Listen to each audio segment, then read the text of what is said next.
The first reported haunting or paranormal activity that we know about here was in 1963. It was somewhere right in this area, just beyond these curtains. And you guys can come on into the auditorium here. The first spirit sighted here was Everett Miller, who was an usher here at the Opera House for 30 years. The owner at that time, Galen Finley, he's a big church guy. He's always been very active in the community, especially youth things. And he had about 20 teenagers in here after hours, and they asked him if they could come out here into the auditorium and play a little bit of tag or something. So they trooped on in here, and they quickly turned around and trooped right back out, and they said, okay, who do you have out there trying to scare us? And he's like, trying to scare you guys? What are you talking about? You know, it's not Halloween. They said, well, there's a guy dressed all in white standing back here by that post just waiting for us to come through the curtain. 18 of the youths described this individual, and it so happened that the description matched Everett Miller, who coincidentally used to live right across the street from Galen Finley when he was a kid, and of course had been an usher here and well known throughout the community for 30 years.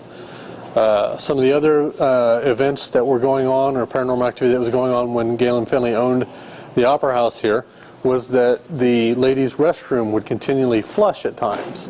They had it checked out. There was nothing wrong with that. You know, there was even like doubters who were in here at different times and would watch right through the open things while they were doing cleaning, just like they are now, and watch it flush itself. The stage over here is equipped to show movies. This is one of the earliest movie/opera theaters around. Like I said, it was built in 1892. In 1911, I believe, they put the very first silent movies in here, and it is run nearly continuous to this day. In 1936, they changed it. You got a bigger screen, not this one, of course, but a larger screen, and they went to sound movies. That's also when they changed a few things upstairs, which I'll be showing you guys later.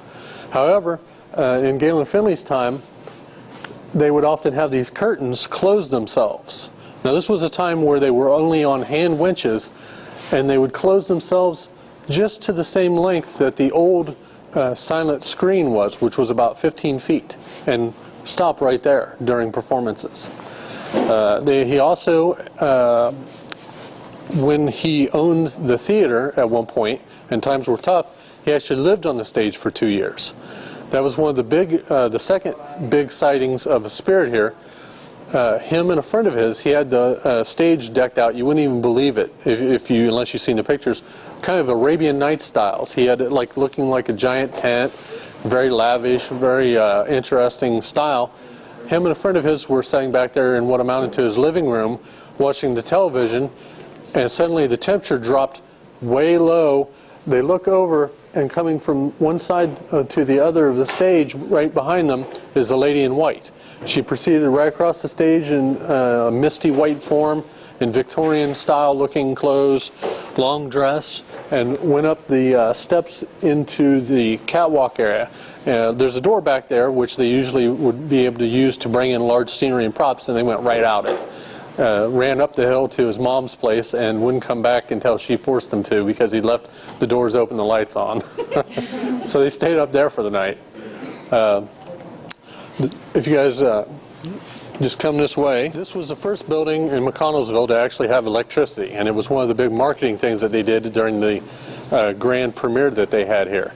This is an orchestra pit. It actually used to be about 6 feet deeper, is my understanding, like this way, I think. But they've done some renovations. Of course, they went from a coal furnace, which I'll show you where it used to be, to a modern day furnace. There's not nearly as much need for an orchestra pit nowadays, you know. Over here in this area is actually one of the areas where a apparition has been sighted over about, I don't know, the last 5 or 6 months, at least 3 times. I've saw it. Our tech manager, Brent Shea, saw it, and at least one other organization or group has seen it. And it also slipped through here during the movie. We also had the curtain on the stage on this side actually pulled to one side right during the movie while everybody was sitting here. So if you guys decide to, this isn't a bad spot to, be checking things out. We have also had 2 sightings of an apparition up in the balcony. And the balcony area has had sounds of people running across it, people coming down the steps, things like that.